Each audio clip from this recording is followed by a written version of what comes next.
All right, good morning, Alter agents. This is Kevin Lauren. I'm the Director of Training and all things digital here at Alter Realty Group. Hope you guys are having a great morning so far. It's a beautiful day, kind of between storms. It's kind of my favorite time of year in California. Between the storms, it's usually beautiful, crisp, clear. So looks like we have one of those days today.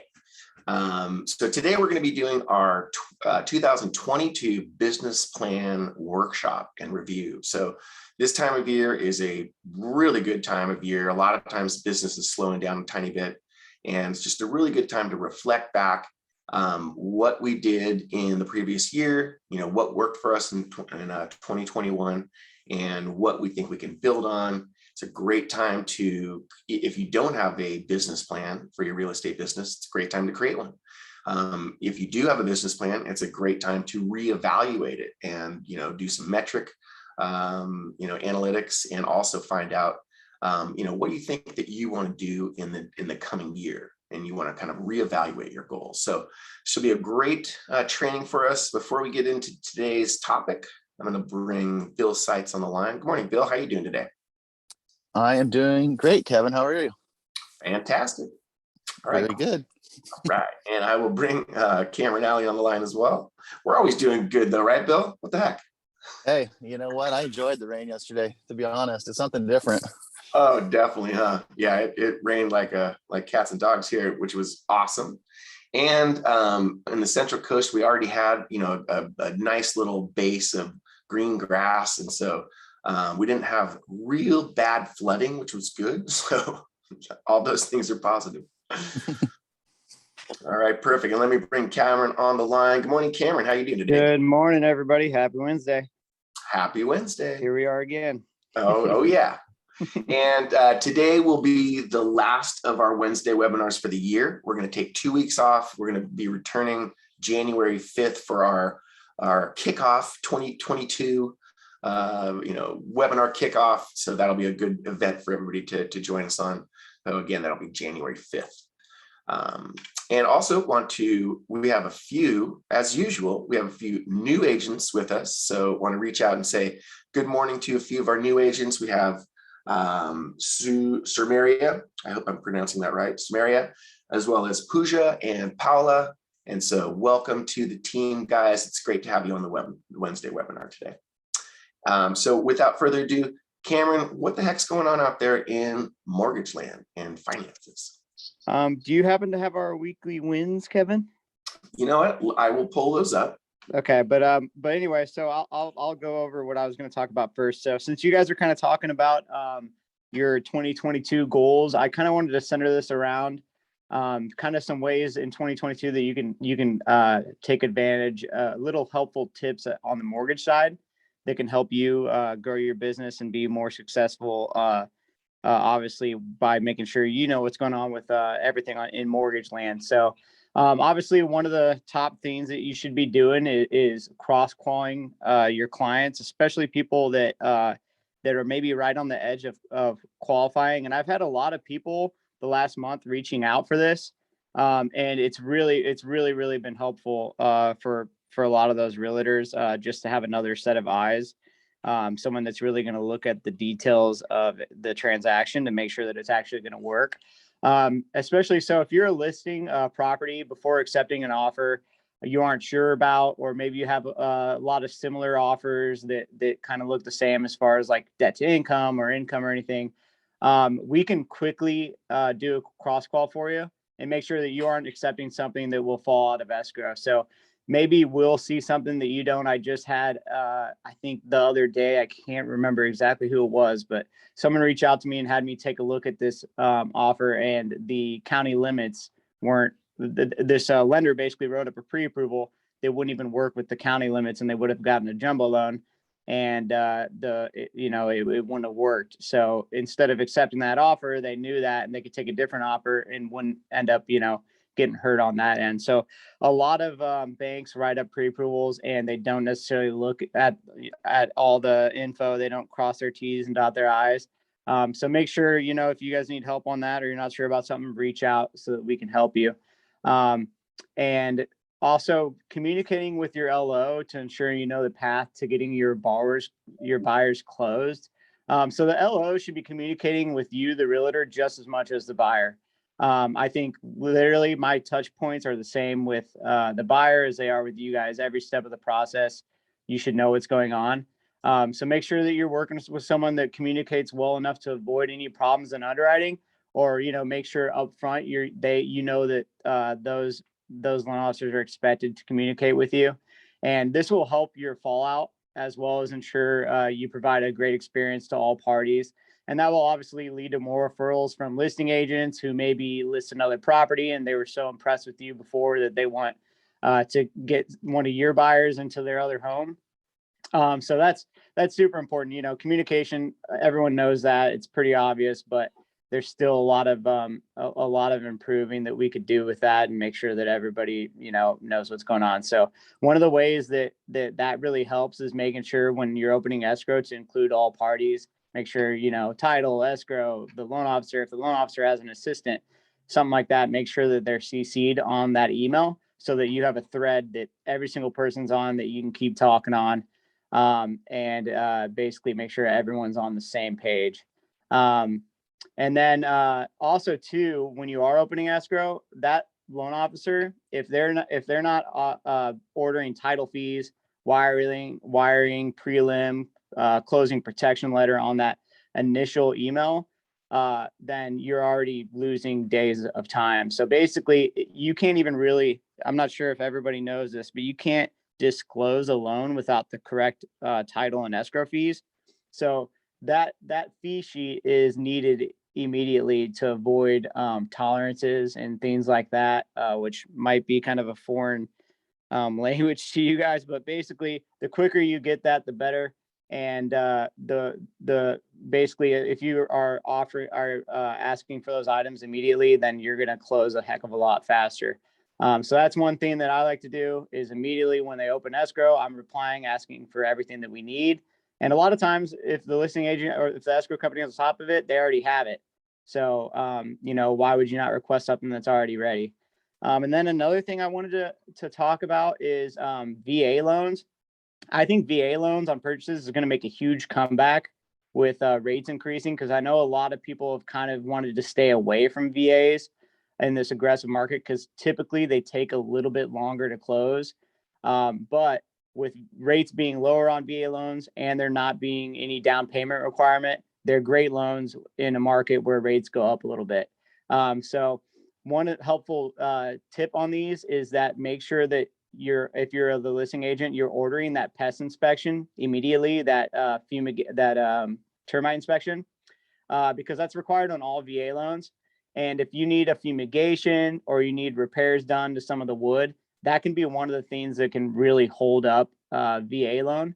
But if you are getting that done immediately, then a VA loan should be just as fast, if not faster, than a conventional loan, because they do their own appraisals. And typically they are a little bit quicker than the issues we're having with appraisals in the conventional market right now. So this is one of the largest lapse of communications in those deals when that doesn't get done, because it's pretty easy. Basically, the rule of the game is the termite inspection, the certificate of eligibility, and once you have those, all the other parts of a VA loan are just like a regular loan. So don't be afraid of those, because I'm sure that these things are gonna start taking off as rates go up. And then also too, make sure that you have a loan officer that you have a connection with that is a broker, because retail banks are just dinosaurs and everybody knows that. They can't close as quick, they have higher fees, their rates are higher. So immediately, if one of your clients is working with a retail bank, they might not get approved when you take them to a broker and boom, they're approved because their rate's a half point better. For example, I saw an advertisement for, I think it was Wells Fargo, where they were offering like a 3.6 rate right now for a 20% down purchase. And that's still about a 2.99 for us. So that's, that's the kind of stuff I'm talking about. Same with like those Quicken Loans guys and all that stuff. So brokers obviously are much better, and they're going to save your clients money. And then obviously make sure that you're using Clearview Mortgage, even if it's not for your deals, and you just need some help on a pre-qual, or you need some help with a cross-qual, we're here to help you. We're not here to hard sell you. We're just here to make sure that you're successful. Because obviously our number one priority is you agents, because if you guys grow, which we are, obviously you can see we got new agents on every single week, then we're growing. So, but that's pretty much all I had today, unless you got the weekly wins, Kevin. And then I think I got a little bit of data for you guys too, as far as on the appraisal turn times. Yeah, I got the weekly wins for you, buddy. 1 second. Let me just pull that up. I love the weekly wins. Yeah, we try to get some wins in there every week. So there you are. And then we just had I'm not sure if Crystal Burns is on here, but we just had a 6-day clear to close purchase with her as well. So she's a rock star new agent. I think this is our second deal in the last month and a half.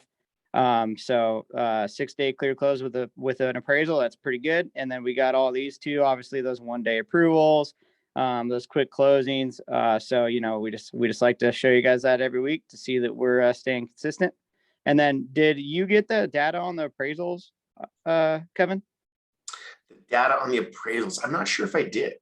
Okay. Well, I'll go over it real quick. So, so basically, in the month of November, our average clear to close, without an appraisal was 1 day. So literally every loan that we didn't have an appraisal, we got a 1-day clear to close. And then with an appraisal, it was 12 days. So, just once again, even with the appraisal issues that we're having in the industry, we're still getting them done and we're still closing quick. A lot of the reasons are because of those things that I just went over, with those purchases and communicating and getting everything you need from escrow. Oh, there it is. Yep. There it is. Yeah.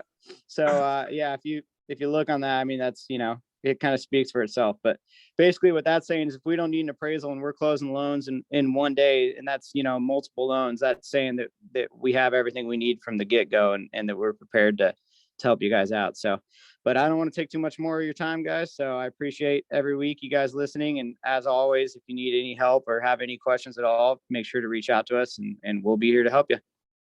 Perfect, Cameron. I really appreciate that. Again, the Clearview Mortgage team is a resource for you guys, so do not hesitate to reach out to them. All right, perfect. And so without further ado, we're going to get into today's presentation, the bulk of today's presentation. So let me bring up my Business Plan Workshop 2022. So with business plans, it's a great idea to start with a vision statement and or a mission statement. So, the vision statement is basically what you want to accomplish in the short term and long term. So developing a vision statement is a really good idea to identify your goals that you want to reach. Now, a mission statement kind of defines the company's business, its objectives, its approach to those objectives. And then a vision statement describes the desired future position of the company. And so a lot of times, vision statements and mission statements are used interchangeably, but I think it's a great idea to have both a vision statement as well as a mission statement. And that way you kind of, you develop the goals as well as the values. I think the vision statement is more of like, what are the values of your company? What do you want to be? What is that your real estate business want to be? So I really encourage you guys to come up with a mission statement as well as a vision statement. And your vision statement and mission statements, it could be something along the lines of, I want to be the number one realtor in this particular community, or it could be, I want to be the number one realtor in my city. Depending on what your goals are, the size of your city. If I live in a very small city, called Los Osos, it would probably be okay for me to set the goals to be the best and biggest realtor in Los Osos. However, if you live in a city like Los Angeles, maybe you want to take a little bit smaller chunk and you want to identify a community within Los Angeles. Makes a lot more sense. So your vision statement kind of sets up that thinking, which I think is really, really key. And so if you don't have one, please spend a little time over the holidays to create that and really get your vision kind of crystallized for you. So the second part is to identify your target customer. So are you marketing to sellers, buyers, renters? Do you have a niche? Do you work with a specific community? Do you work with a specific, kind of person? Do you work with, first responders? So identifying your ideal target customer is a great way to get your thinking going the right way. And that way you're developing your marketing efforts towards that specific target customer.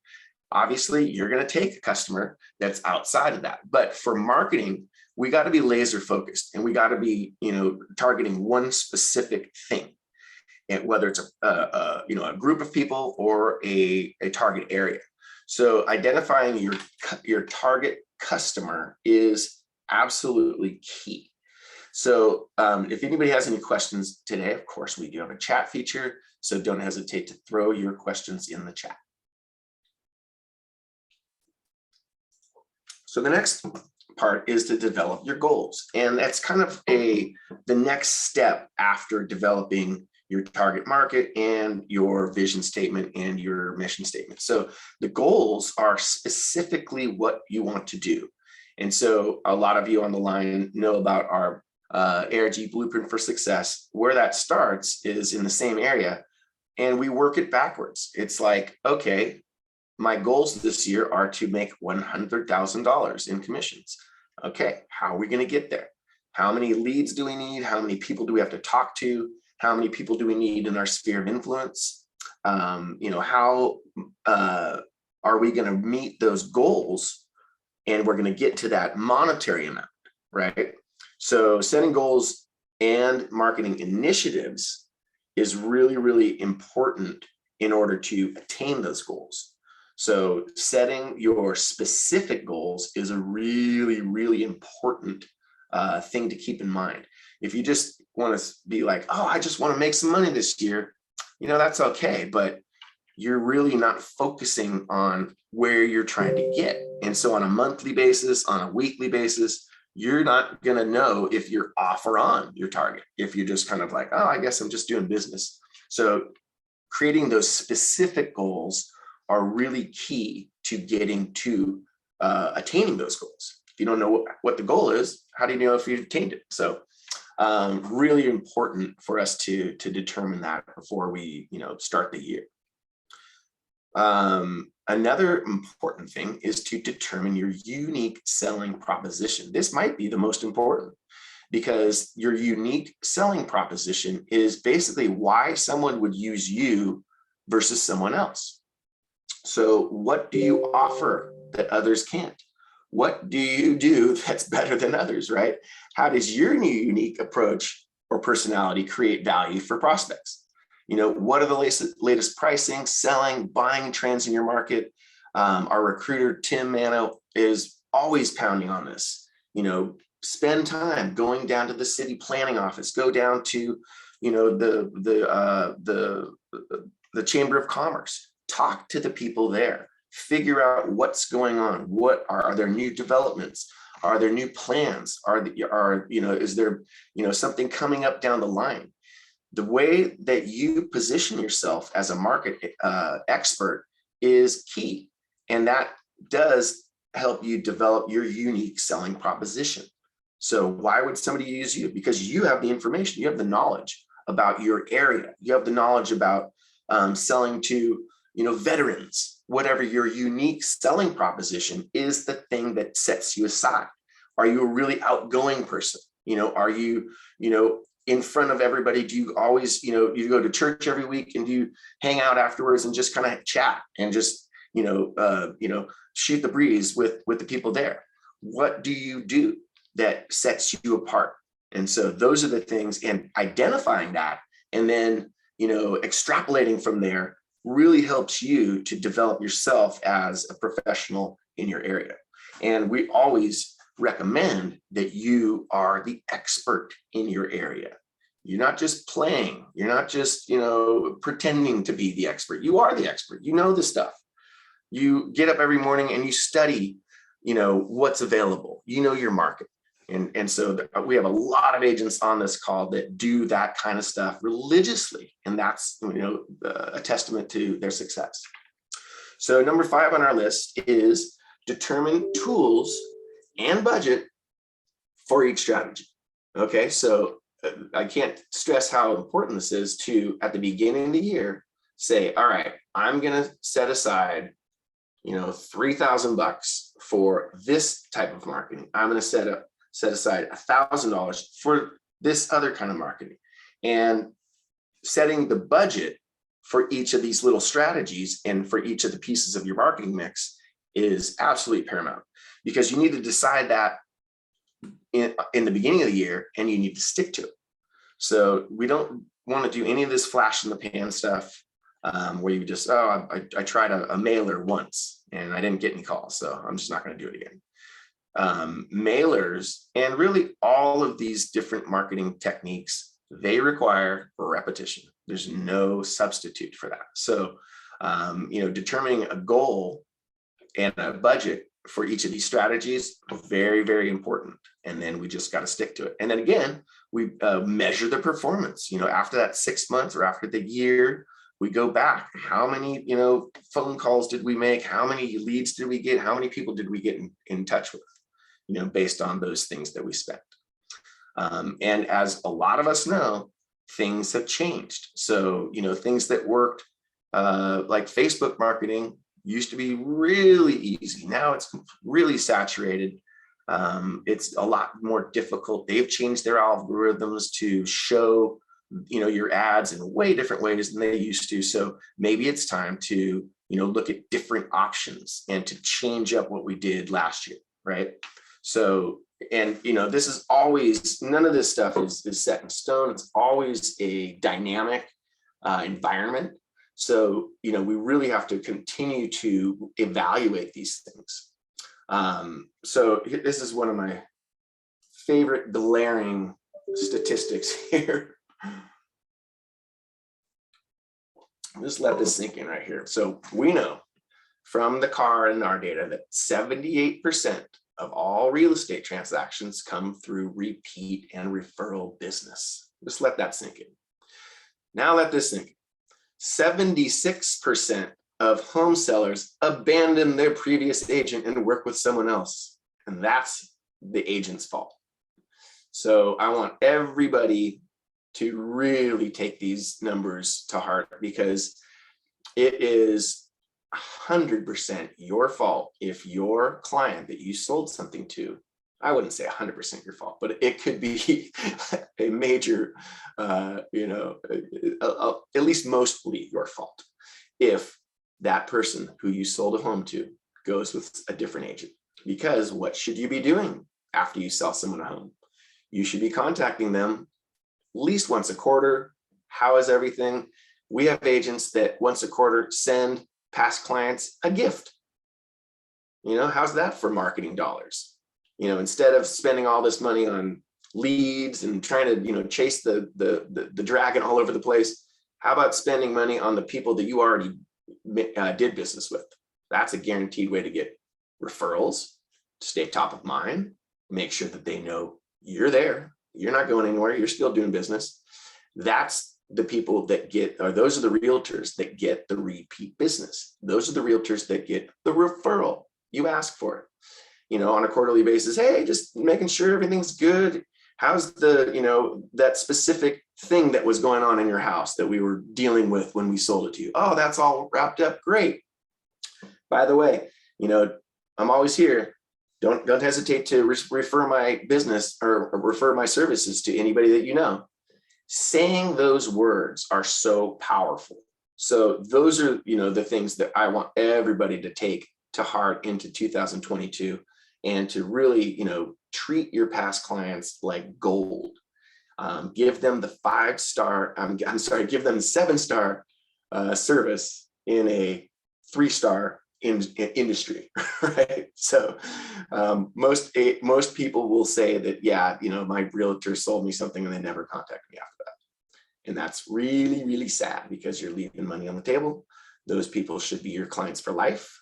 And if you treat them that way, you treat them like gold, then absolutely that is, what you're going to be, known for. So brand building, absolutely crucial.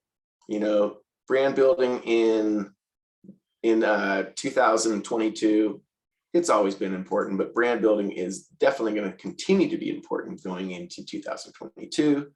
So there's been a big awakening in identifying and living corporate values, but simply just kind of saying the right thing, that's not enough. Your customers have to know exactly why you're the best, and reminding them of who you are, where you are, sending them those monthly newsletters, following up, making sure that they have all the information they need, all really good stuff and great ways to build your brand. So is it time to get rid of the SWOT analysis and SMART goals? Heck no. Time to double down. So everybody do a SWOT analysis. That is your strengths. What are your strengths? What are your weaknesses? What are the opportunities? And what are the threats? So doing that little SWOT analysis on a quarterly basis is a really good way to keep you sharp and to identify your strengths, identify the weaknesses, identify the opportunities, and identify the threats, because they're always changing slightly. So really, really good information there. Don't hesitate to get all those things done. And of course, don't hesitate to reach out to me if you're having trouble with this stuff. So plan and live for sustainable growth. That means sandbag, so reprioritize customer retention and referral strategies amidst customer acquisition and lead generation budgets. So again, don't put all of the your eggs in the lead generation basket. Put a lot of your eggs in the referral strategies, in the making sure we have testimonials, asking for the testimonials, marketing the testimonials. Those are the things that really retain clients, keep you top of mind. You're reminding people of who you are, and then when people research you, they see all that great stuff that other people have said about you. Some of these things are very, very standard. Hire talent with long-term value. If you're creating a team, make sure that you're hiring people that are top-notch people that you can trust. These days we can hire people that are remotely based. They can work, using automation. They can, use some of these technologies that allow us to increase the touches that we have with all these different clients and people in our sphere of influence.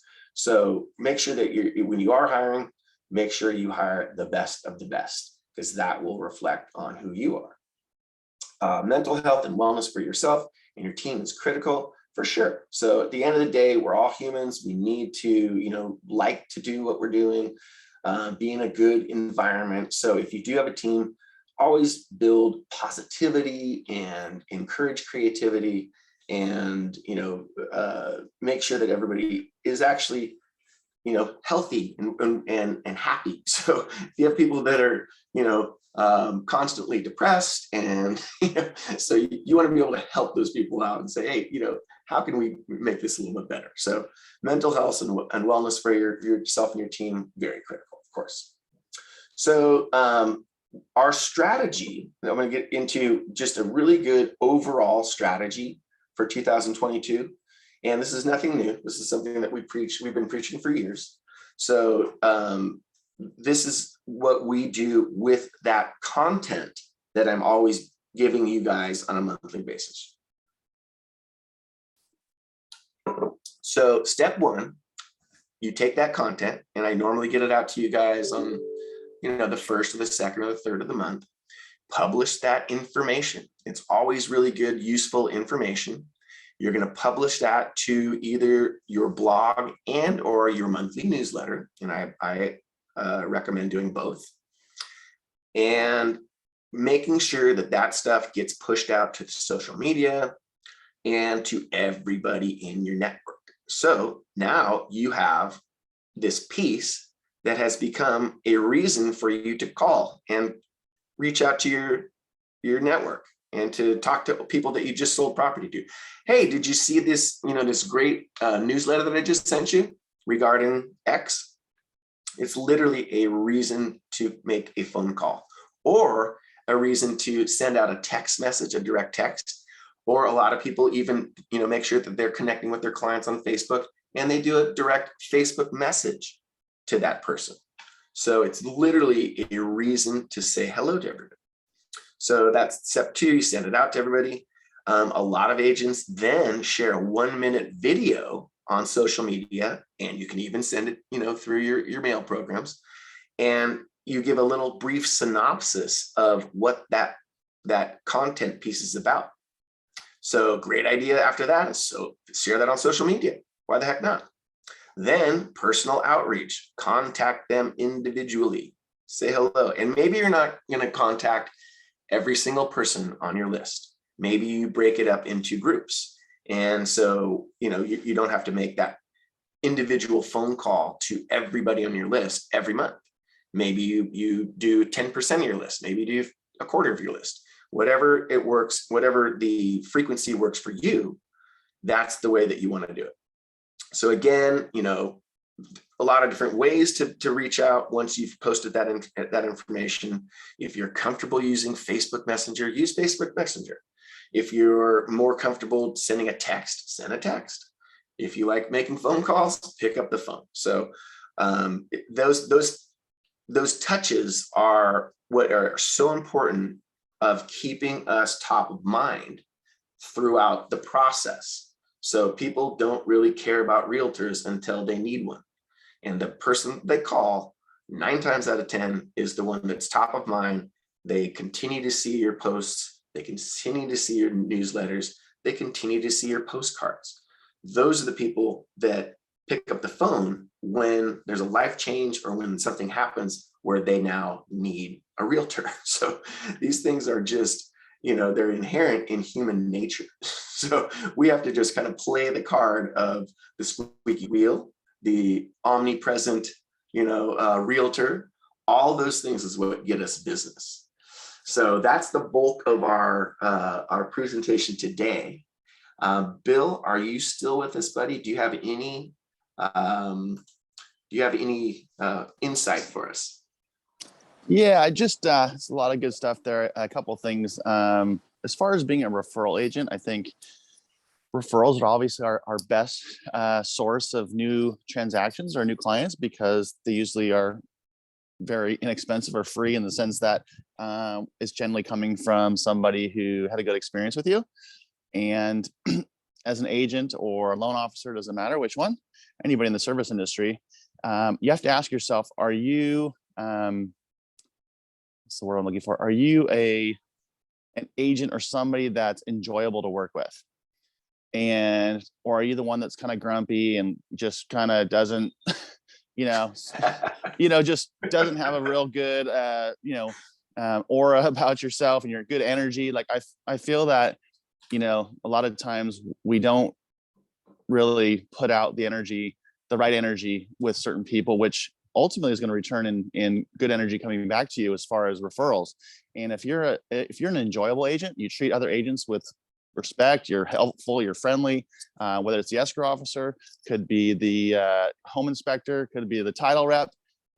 All those people, how you interact with those people can reflect on how they perceive you and how you do your job.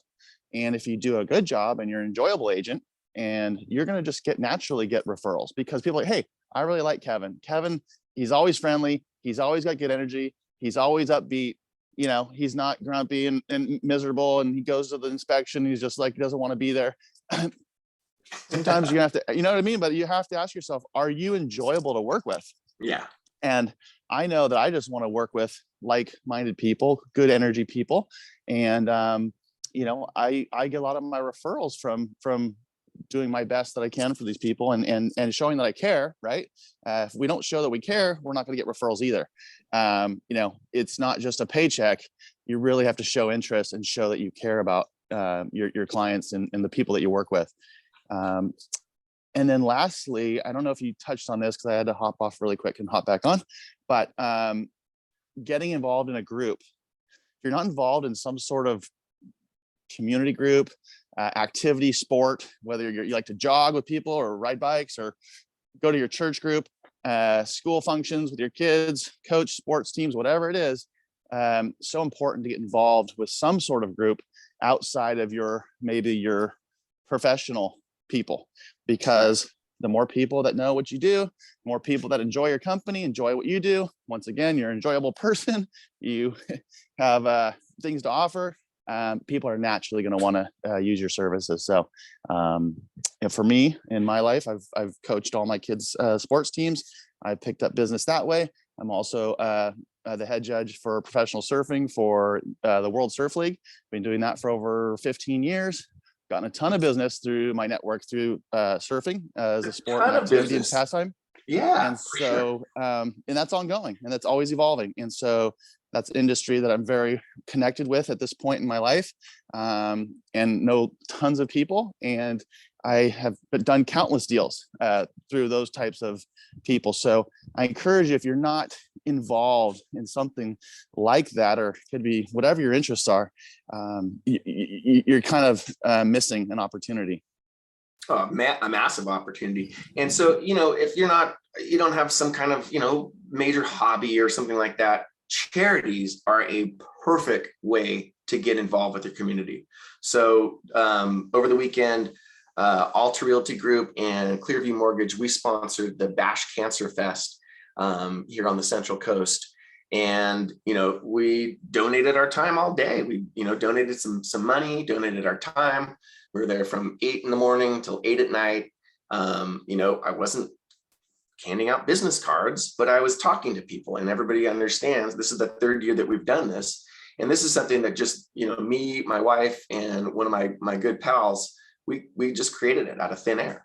And I believe the totals, we're still getting money coming in, but I think the totals are up to $17,000 that we raised for kids with cancer in the community. So there's no excuse, everybody can donate their time, and you do it for the right reasons, but obviously, good things come when you do things for the right reasons. And then, as Bill said, people see who you are, they interact with you, they know your personality, and then they're like, oh, wow, that guy's also a realtor. Great. Maybe I'll think about using them when it's time, and I need a realtor. Right, Bill? No, 100%. And that's a great example, Kevin, of just being a member of your community and doing something impactful. It's a win-win. You'll get business through those activities just naturally. You know what I mean? You're doing something for the right reason and for a great cause, but just interacting with people through that process, you'll get business. I can guarantee it. Yep, 100%. Well, agents, thank you for coming on the webinar today. And like I said, we're going to be coming back January 5th with our 2022 kickoff webinar. And so I hope everybody has a great holiday season, a Merry Christmas. This is a really good time to make sure that we're reflecting on, who we are as people, and give back to the community, give back to family. And that's just the way that we want to be as agents. Yeah. And Kevin, also, our holiday hours, I know that I think Christmas falls on Saturday, I believe.